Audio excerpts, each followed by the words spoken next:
En el nombre del Padre, del Hijo, del Espíritu Santo. Amén. Ven, Espíritu Santo, llena los corazones de tus fieles y enciende en ellos el fuego de tu amor. Envía tu Espíritu Creador y se renovará la faz de la tierra. Estamos estudiando el Catecismo de la Iglesia Católica, su segunda parte, la celebración del misterio cristiano. Segunda sección, los 7 sacramentos de la Iglesia. Capítulo primero, los sacramentos de la iniciación cristiana. Artículo tercero, el sacramento de la Eucaristía. Entramos ahora en el cuarto apartado de este artículo, donde el Catecismo dedicará 11 números, del 1345 al 1355, al estudio del tema que tiene como título La celebración litúrgica de la Eucaristía. El día de hoy vamos a profundizar en los números 1345 al 1347 con el tema La misa de todos los siglos. Número 1345 del Catecismo dice: desde el siglo II, según el testimonio de San Justino Mártir, tenemos las grandes líneas del desarrollo de la celebración eucarística. Estas han permanecido invariables hasta nuestros días a través de la diversidad de tradiciones rituales litúrgicas. He aquí lo que el santo escribe hacia el año 155 para explicarle al emperador pagano Antonio Pío lo que hacen los cristianos. Y empieza a narrar el texto de la carta de San Justino. Este es un número muy hermoso y muy importante, queridos amigos. Esta quizás puede ser la respuesta número 1 a todo protestante que no va a misa. Esta carta es una carta que envía Justino al emperador Antonio Pío, que no era cristiano. Incluso Justino se arriesga a que el propio emperador lo persiga. Y de hecho, Justino murió mártir. Este tiempo de los primeros siglos del cristianismo es un tiempo de mucha confusión y de martirio, donde los cristianos tienen que dar razón de su fe ante la multitud de sospechas que se van levantando en contra de ellos por todas partes. A los primeros cristianos se les acusaba de tener ritos ocultos porque se tenían que esconder para celebrar la Eucaristía. Incluso se les llegó a acusar de hacer sacrificios de niños, se les acusó de canibalismo por ese malentendido de las palabras, este es mi cuerpo, el que no come mi cuerpo, etcétera, etcétera. Y les decían que eran caníbales. En medio de todas estas acusaciones, algunos, como Justino, quisieron defender la verdad y dar testimonio de ella ante aquel que las quisiera escuchar. Lo cierto es que en todo tiempo, queridos amigos, siempre ha habido acusaciones, siempre ha habido insidias, siempre ha habido difamaciones. Es toda una forma de proceder que es continua. Y es la misma porque es del mismo autor, del príncipe de este mundo, de Satanás, que lo único que ha hecho siempre es sembrar la discordia. Él se va acomodando en cada uno de los momentos de la historia, pero el fondo de su daño es el mismo. El cristianismo católico tiene 2000 años y nunca ha sido comprendido por el espíritu de este mundo, Satanás. Y nosotros sabemos eso y lo tenemos que asumir así. Jesús fue el que lo dijo: os envío al mundo, pero no sois del mundo. Si a mí me han perseguido, también a vosotros os perseguirán. Y lejos de decepcionarnos, de escandalizarnos, de desanimarnos, de venirnos abajo por el hecho de que encontremos que el cristianismo es criticado, rechazado, ridiculizado, es acusado falsamente. Nosotros tenemos que entender que esta fue la historia de Jesús y que Él mismo fue el que lo profetizó, que así iba a ser. Nosotros no podemos ser seguidores del crucificado sin participar también de esa misma cruz, de esa misma incomodidad, de esa misma incomprensión. Fíjense, queridos amigos, que en las revelaciones del corazón de Jesús, Él mismo dice, he aquí este corazón que tanto ha amado al mundo y que a cambio no ha recibido sino desprecios.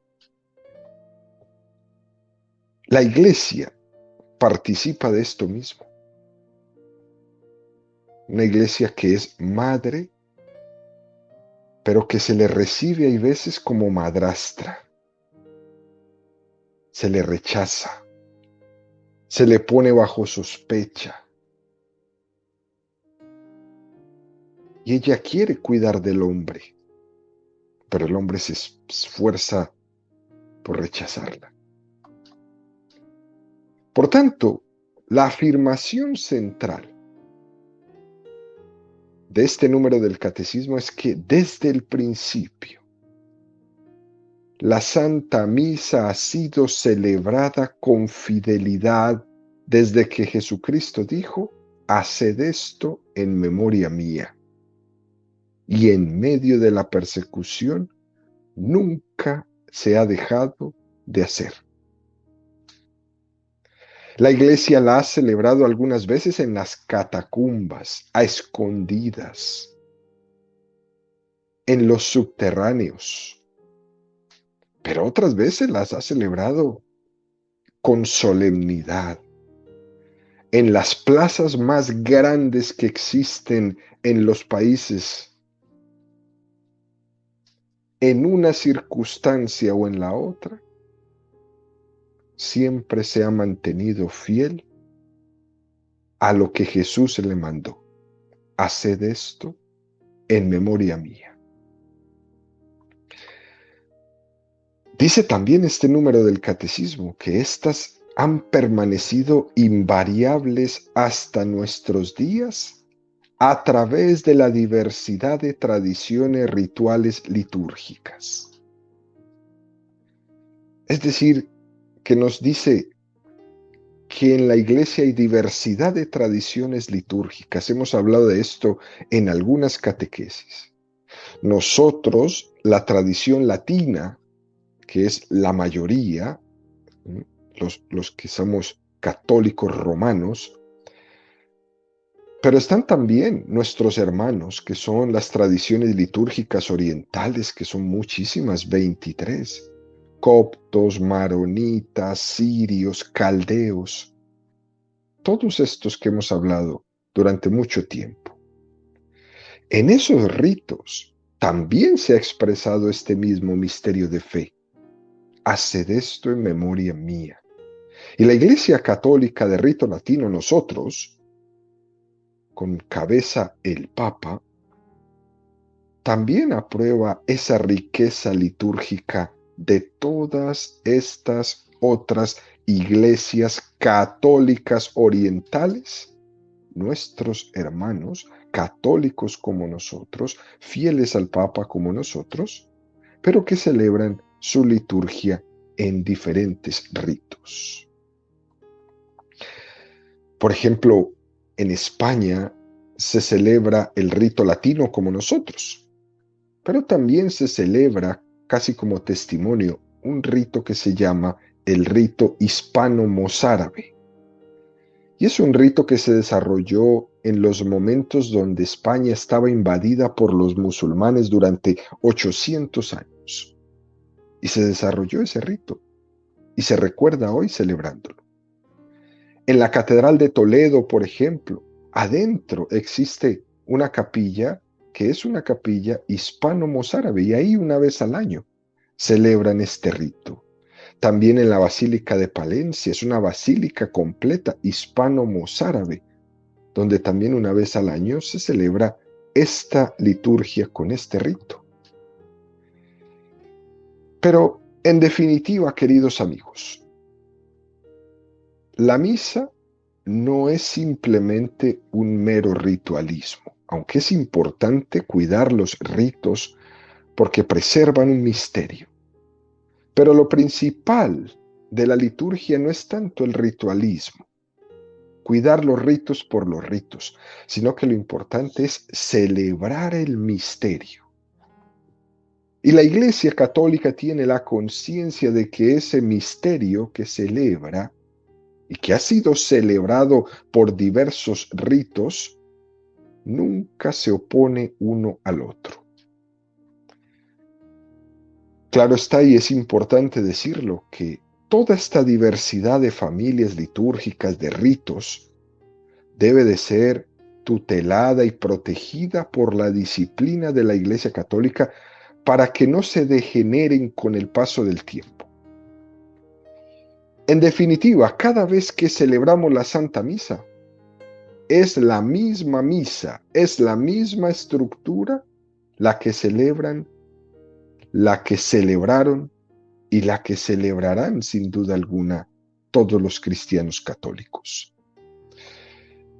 En el año 155 nos dice el Catecismo que San Justino le envió una carta al emperador Antonio Pío para explicarle qué era lo que ellos hacían, bajo el riesgo de que por esa carta el emperador lo persiguiera, lo apresara y lo matara. San Justino fue valiente y escribe la carta en defensa de los cristianos explicando nada menos y nada más que la Santa Misa.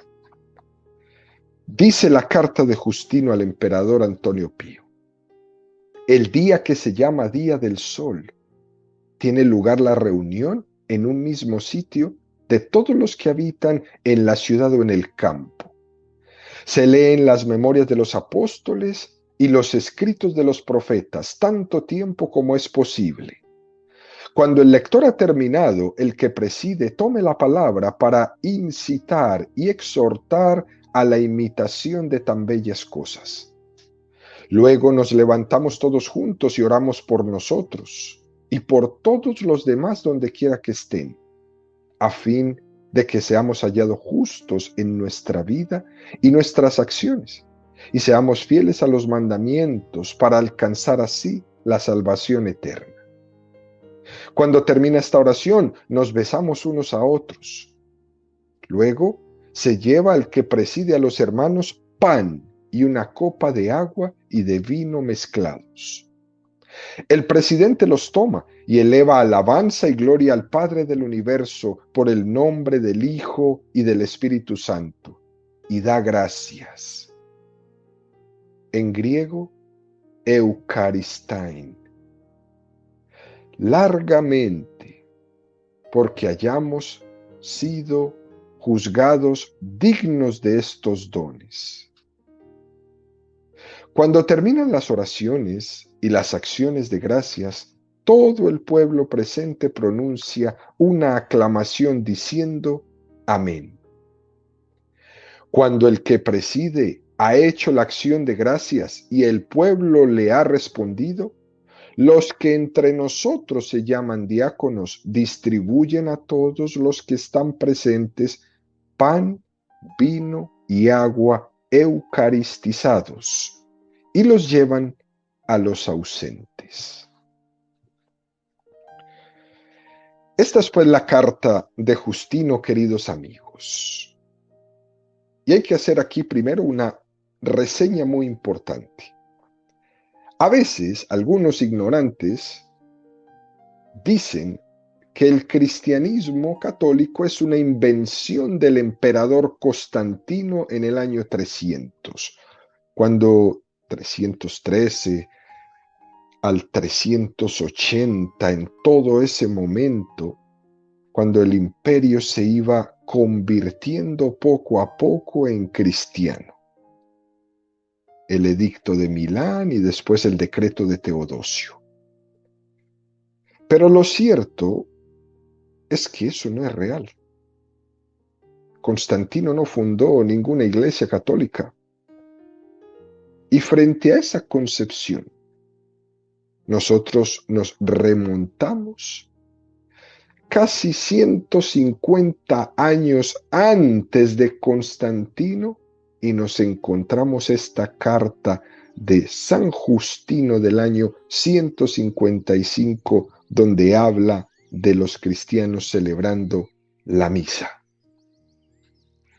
Una cosa preciosa para callarle la boca a más de un ignorante. Pero además de eso nos encontramos también los escritos de San Irineo de León, uno de los padres de la iglesia que hemos mencionado tantísimas veces en estas catequesis, hacia el año 130, cuando San Irineo escribe contra los herejes, adversus hereses, ese título que tenía contra los herejes gnósticos, donde San Irineo iba rebatiendo las diferentes herejías que iban surgiendo en el seno de la iglesia. El argumento principal que usa San Irineo es el del origen del cristianismo desde los apóstoles, que nosotros no nos inventamos a nosotros mismos, que nosotros hemos recibido por sucesión apostólica desde Jesús. Esto lo hemos mencionado ya muchas veces.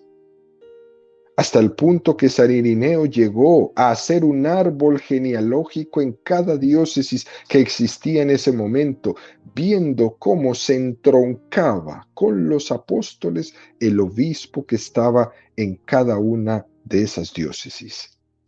Y con esto los distinguía de las sectas, que no tenían la posibilidad de reconocer su origen apostólico porque se habían inventado a ellas mismas, lo que mismo que nos pasa hoy.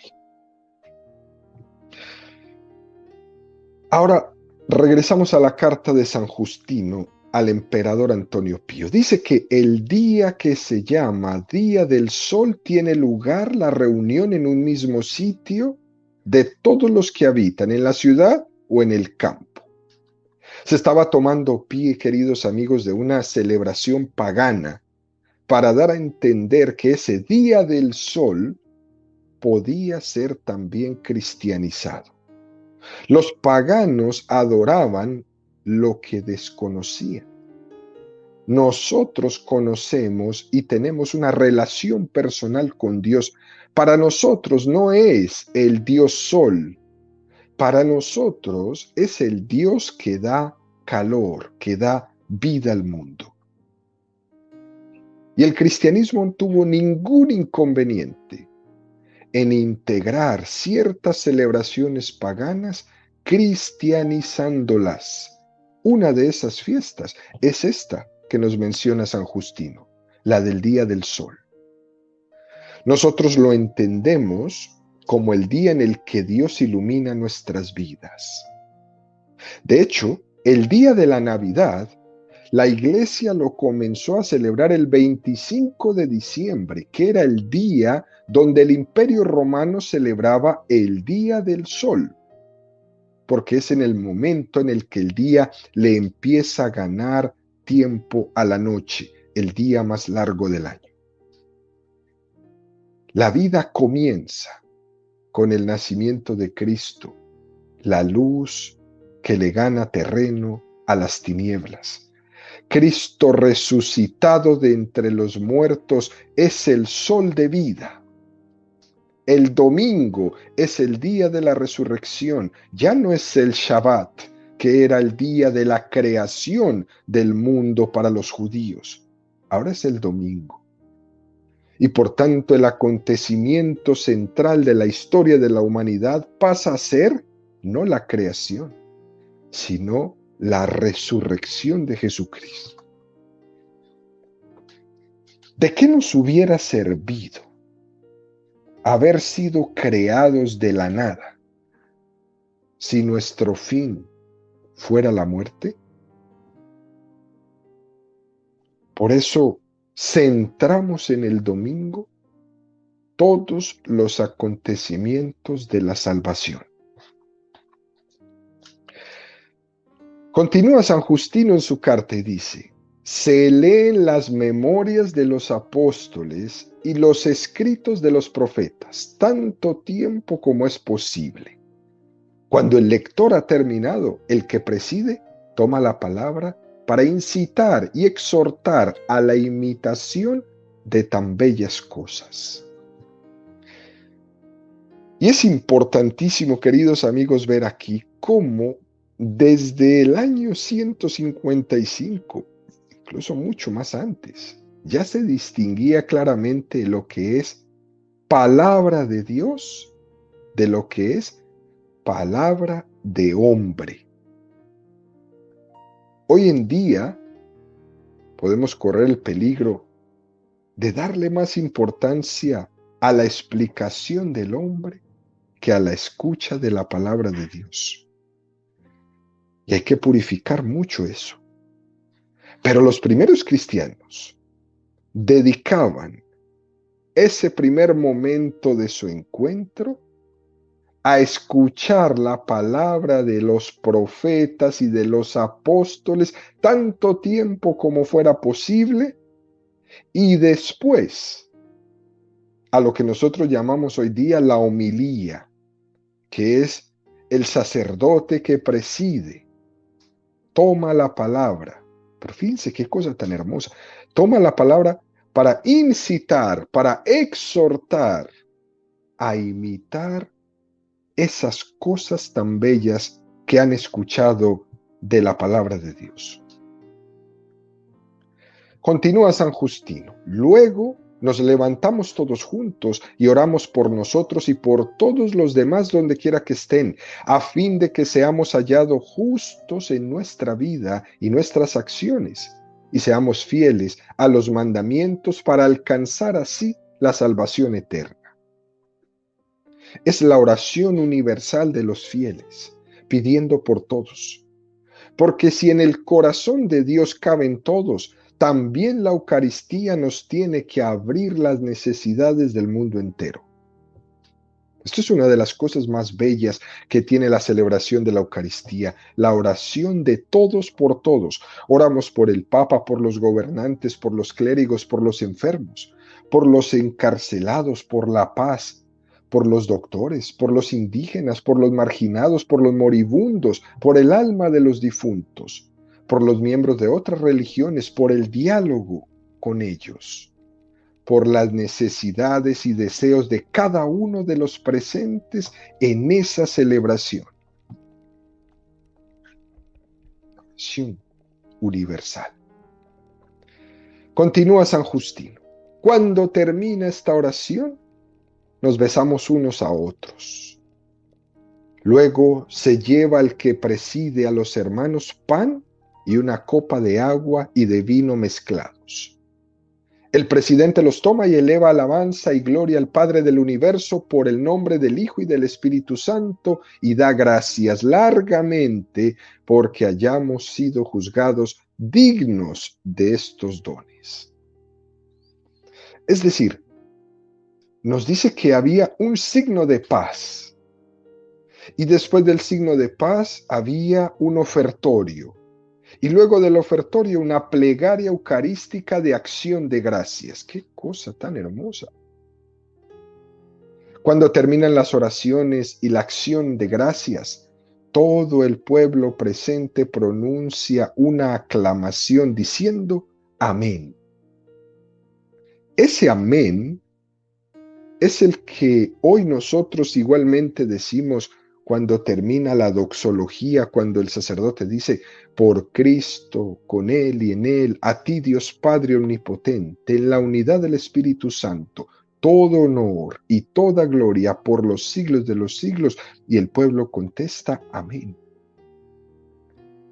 Se dice que San Agustín, al entrar en la ciudad de Cartago, entró a un templo y escuchó este amén del pueblo, y que le conmovió muchísimo al ver la participación de ese pueblo en esa ofrenda de Cristo, al ver que toda la iglesia a una misma voz decía amén.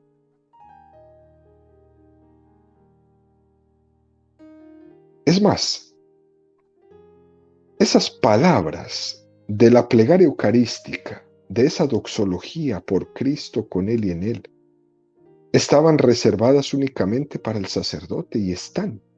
Y el pueblo se unía a esa plegaria con el amén. Y es importante decir y recalcar esto, queridos amigos, para que nuestra participación en la Eucaristía no nos haga involucrarnos en las partes que no nos corresponden, que le corresponden solamente al sacerdote. Fijémonos cómo aquí en el año 155 nos enseña que es el sacerdote el que hace ciertas partes y el pueblo otras partes. Y nosotros, no por pretender que el pueblo esté más participativo, hagamos que el pueblo tome parte en aquello que le corresponde al presidente de esa celebración. Por tanto, la participación activa en la Eucaristía por parte del pueblo, no tenemos que confundirla con que los seglares hagamos parte en lo que le corresponde al sacerdote. No podemos confundir la participación activa en la Eucaristía con una posible clericalización del pueblo. Lo que se trata es de vivir la Eucaristía con plenitud de sentido. Y no podemos entrar en una competencia de a ver quién es el que hace más cosas. Termina la gente lastimosamente recitando toda la misa. Y no, usted no es el sacerdote. Usted es parte del pueblo y participa en las partes donde le corresponde. En la celebración eucarística, cada uno tiene su propio lugar. Además, queridos amigos, es que la liturgia está tan perfectamente organizada y recogida que no hay que inventarle nada. Incluso a veces, fíjense, este amén que dice todo el pueblo, se hace de una manera muy solemne, que se repite o se canta hasta 3 veces, ¿no? Amén, amén, amén. Que significa así sea, así es, ¿no? Sigue San Justino. Cuando el que preside ha hecho la acción de gracias y el pueblo le ha respondido, los que entre nosotros se llaman diáconos distribuyen a todos los que están presentes pan, vino y agua eucaristizados y los llevan a los ausentes. También le daban una gran importancia a esas gotas de agua que se echan en el cáliz al vino. Y esa agua, esa gotita de agua, tiene un doble significado. Primer significado: esa agua es la humanidad de Cristo unida a su divinidad. En teología eso le llaman el misterio de la unión hipostática. La humanidad de Cristo unida a su divinidad. Esa gotita de agua que se pone en el vino. Y el segundo sentido es nuestra participación personal en el sacrificio de Cristo. Esa gota de agua eres tú. Tu sacrificio, tu cruz, que se une a la cruz de Cristo. Esta palabra que usa San Justino de eucaristizados, fíjate que dice pan, vino y agua eucaristizados, es lo mismo que nosotros decimos hoy día como consagrados, ¿no? Como vemos, queridos amigos, esta carta de San Justino nos ha relatado perfectamente la celebración de la Eucaristía. Desde el año 155 ya se dividía la Eucaristía en estas dos partes, la liturgia de la palabra y la liturgia de la Eucaristía. Continúa el catecismo, número 1346 dice: la liturgia de la Eucaristía se desarrolla conforme a una estructura fundamental que se ha conservado a través de los siglos hasta nosotros. Comprende dos grandes momentos que forman una unidad básica: la reunión, la liturgia de la palabra con las lecturas, la homilía y la oración universal, y la liturgia eucarística con la presentación del pan y del vino, la acción de gracias consecratoria y la comunión. La liturgia de la palabra y la liturgia eucarística constituyen juntas un solo acto de culto. En efecto, la mesa preparada para nosotros en la Eucaristía es a la vez la mesa de la palabra de Dios y la mesa del cuerpo del Señor. Es un número complementario al anterior, precioso, que está evocando el pasaje de los discípulos de Emaús. Lucas 24, 13, 35.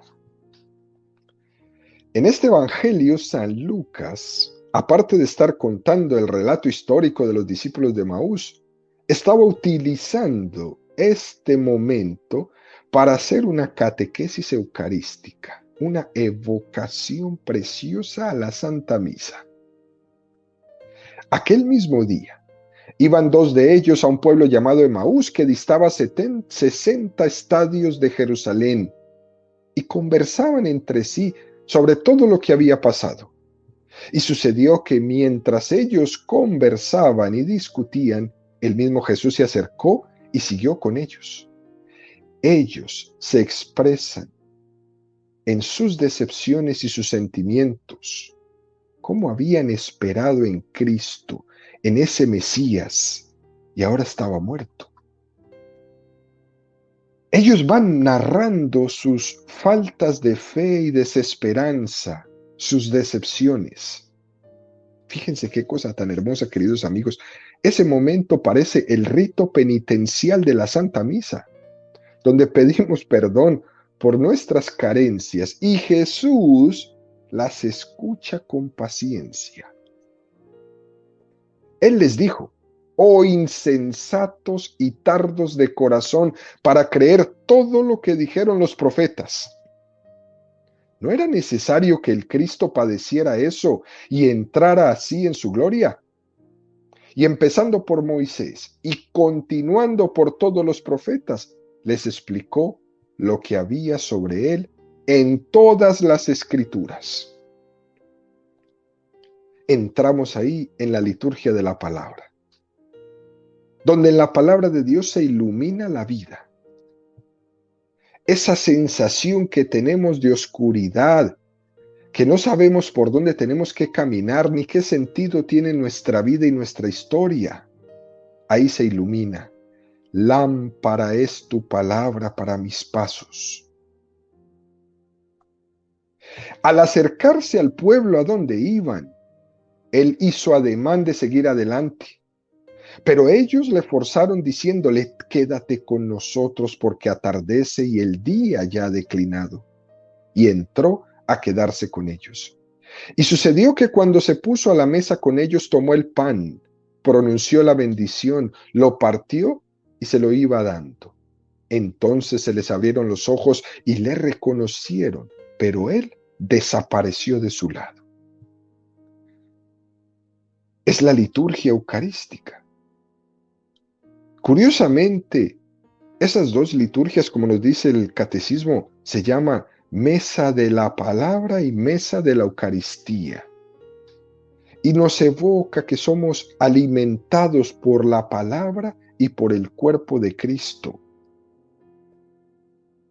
Esto el protestantismo lo tiene que mirar. Las sectas lo tienen que mirar. Biblia, Biblia, Biblia, Biblia. Palabra, palabra, palabra. Les falta el cuerpo de Cristo. A ese Cristo que estudian, les falta el mismo cuerpo. Este alimento de la palabra nos alimenta y nos da un sentido a nuestra vida. Le descubre al hombre que ha sido creado por amor y para dar gloria a Dios, y le va descubriendo misterios que el hombre necesita iluminar. Pero esa palabra viene complementada por el cuerpo mismo de Cristo. Así como en la celebración, han visto ustedes, que se pone mucho, mucho esmero cuando el sacerdote parte la Eucaristía, después cuando se reparte, que no se caiga, que no se desperdicie ni una sola partícula, después cuando hace la purificación de los objetos sagrados.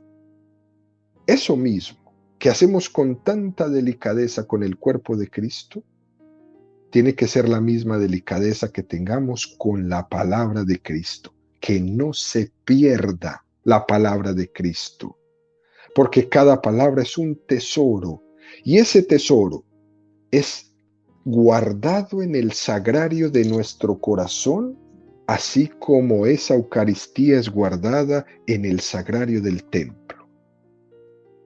Por eso lo dicen los discípulos de Emaús, se dijeron uno al otro, ¿no estaba ardiendo nuestro corazón dentro de nosotros cuando nos hablaba en el camino y nos explicaba las Escrituras?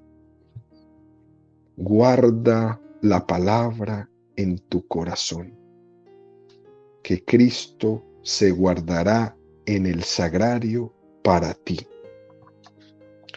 Y por último, queridos amigos, número 1347. ¿No se advierte aquí el mismo dinamismo del banquete pascual de Jesús resucitado con sus discípulos? En el camino les explicaba las Escrituras. Luego, sentándose con ellos a la mesa, tomó pan, pronunció la bendición, lo partió y se lo dio. Eso es lo que dice el texto del Evangelio de los discípulos de Emaús. Entonces se les abrieron los ojos y le reconocieron, pero él desapareció de su lado. Y esto también forma parte de la catequesis de lo que es la Santa Misa, porque Jesucristo desaparece y después le tenemos que descubrir en la misión, a esa que somos enviados cuando al final de la celebración escuchamos ese ite missa est, a descubrir a Jesús en cada situación, en cada circunstancia, en cada persona que Dios pone en nuestro camino. Cristo desaparece no porque se ausente, sino porque su presencia pasa a estar presente en cada circunstancia, en cada momento y en cada persona. Y nosotros tenemos que descubrirle, queridos amigos, en lo cotidiano de nuestra vida.